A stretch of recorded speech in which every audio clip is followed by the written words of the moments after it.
Halo, kembali lagi dengan Sandika di XND Tech Channel. Jadi, tahun baru, iPhone baru. Setelah launching pada Oktober kemarin, akhirnya seri iPhone 12 resmi hadir di Indonesia. Pada tahun ini, Apple memboyong 4 buah varian untuk iPhone 12 series. Yang pertama adalah iPhone 12 mini dengan bentang layar 5,4 inch, lalu ada iPhone 12 dan iPhone 12 Pro dengan bentang layar 6,1 inch, dan ada yang paling besar yaitu iPhone 12 Pro Max dengan bentangan layar 6,7 inch. Pada video kali ini, kita akan berfokus untuk membahas varian yang terbesar dari lini iPhone yang dikeluarkan oleh Apple tahun ini, yaitu iPhone 12 Pro Max. Dan saya akan memfokuskan bahasan pada 4 hal utama yang menjadi pembeda dari iPhone di seri sebelumnya, yaitu pertama adalah pengalaman unboxing, terus kita lihat dari sisi desain, lalu performance, dan juga dari sisi kameranya. Kita mulai dari unboxingnya ya. Nah, seperti yang mungkin kalian udah tahu, tahun ini iPhone nggak ada charger di dalam boxnya. Jadi, ukuran boxnya turun drastis. Tipis banget. Untuk varian yang Pro dan Pro Max, box yang didapatkan berwarna hitam dengan motif lingkaran-lingkaran sesuai dengan warna iPhone-nya. Dalam hal ini, kita akan unboxing yang varian Pacific Blue.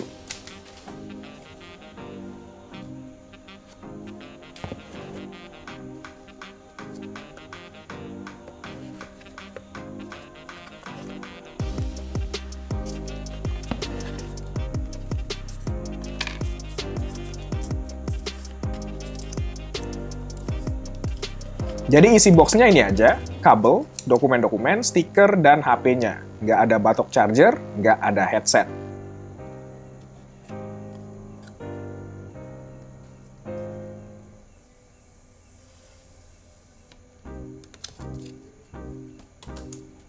Jadi inilah iPhone 12 Pro Max dalam warna Pacific Blue.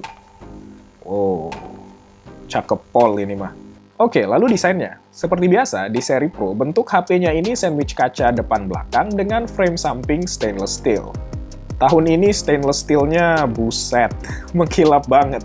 Terus finishing belakangnya masih sama seperti tahun lalu dengan frosted glass yang doff dan kerasa premium banget. Perubahan desain terbesarnya dari tahun lalu adalah dari sisi frame-nya ini nih, yang sekarang flat, rata. Bikin keinget banget sama aksen desain yang dimiliki oleh iPhone 4 atau 5 dan juga di iPad Pro. Bentuk desain rata ini membuat grip tangan kita pas megang HP-nya jadi lebih mantap dan kerasa lebih kuat. Kalau dilihat sekilas sih nggak terlalu beda bentuknya dari segi desain dengan iPhone sebelumnya, karena di bagian belakang layout kameranya masih sama, setup kamera boba dengan 3 lensa, namun sekarang ada tambahan satu lagi tompel untuk sensor LiDAR-nya. Ntar kita bahas lebih jauh untuk perbedaan dari sisi kameranya. Nah, bagian belakang dari iPhone 12 series ini sebenarnya nyimpen satu lagi fitur yang nggak kasat mata, yaitu MagSafe. Dan yap, jika kalian mendengar kata MagSafe dan itu terdengar familiar di telinga kalian, karena memang MagSafe pernah menjadi sebutan untuk charger dari MacBook yang dikeluarkan oleh Apple yang menggunakan magnet. Sekarang MagSafe balik lagi, namun baliknya ke iPhone dan MagSafe kembali dalam bentuk jejeran magnet yang tertanam ke dalam bagian belakang dari iPhone 12 series. Nah, jejeran magnet ini nantinya digunakan untuk menyambungkan aksesoris seperti MagSafe charger, terus bisa juga untuk nyambungin casing, dan juga untuk nyambungin dompet yang dikeluarkan resmi oleh Apple. Jadi kalau kalian punya MagSafe charger kayak yang satu ini,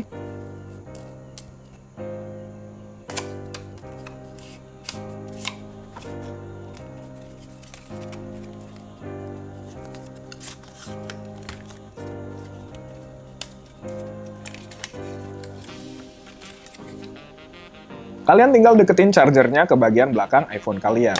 Dan magnetnya akan otomatis ngepasin posisi chargernya biar bisa nge-charge dengan pas.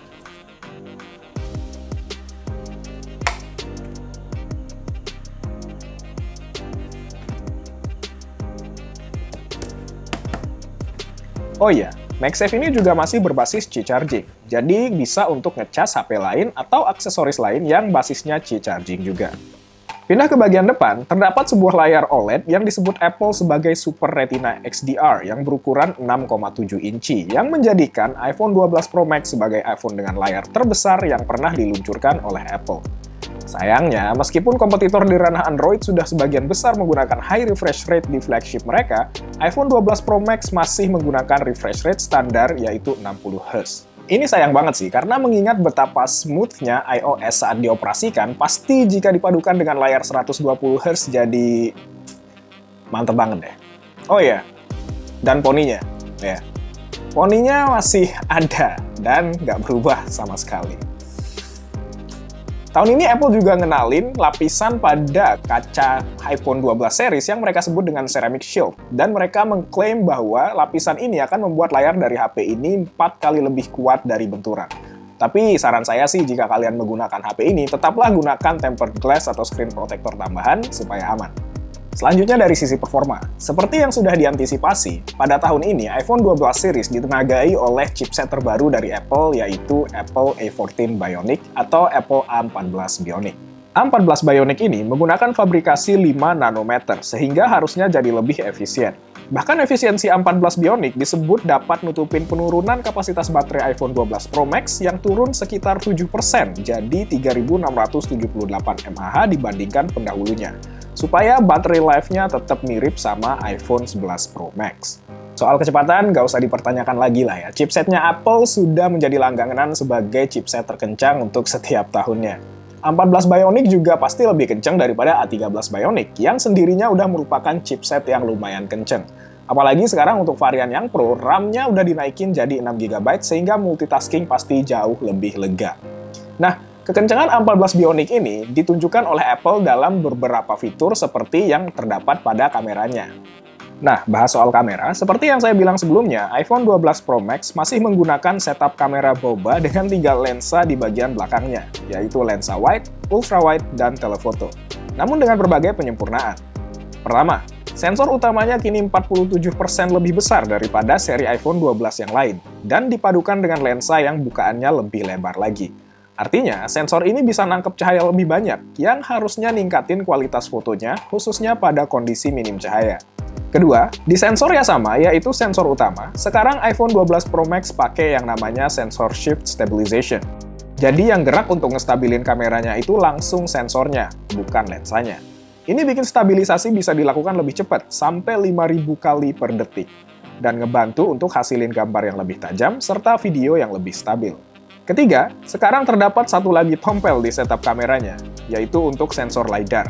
Sederhananya, sensor ini bakal nembakin laser untuk mengetahui dan memetakan objek-objek yang ada di depannya. Sensor LiDAR ini bakal bermanfaat banget untuk AR atau Augmented Reality, dan harusnya bisa ngebantu banget untuk autofocus dan pengambilan gambar potret di kamera HP ini, khususnya pas lagi gelap. Dari sisi softwarenya juga terdapat beberapa penambahan fitur baru, seperti Apple ProRAW dan Dolby Vision HDR. Apple ProRAW bakal ngasih kita fleksibilitas yang penuh buat ngedit-ngedit foto sesuai keinginan kita, karena informasi terkait gambar yang ditangkap di setiap jepretan jadi lebih banyak dan dalam.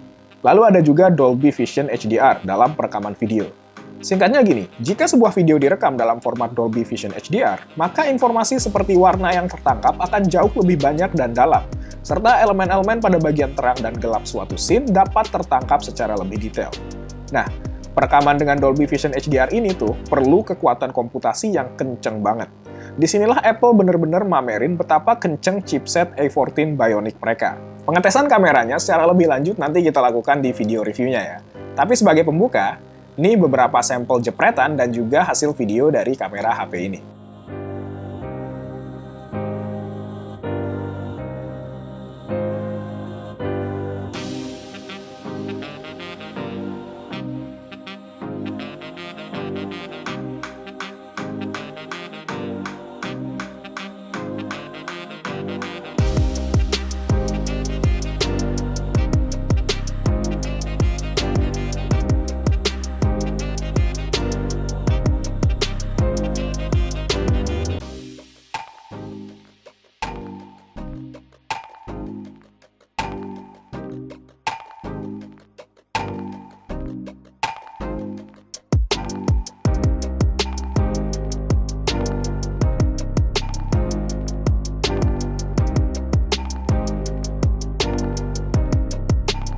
Oh ya, satu poin terakhir, hampir lupa.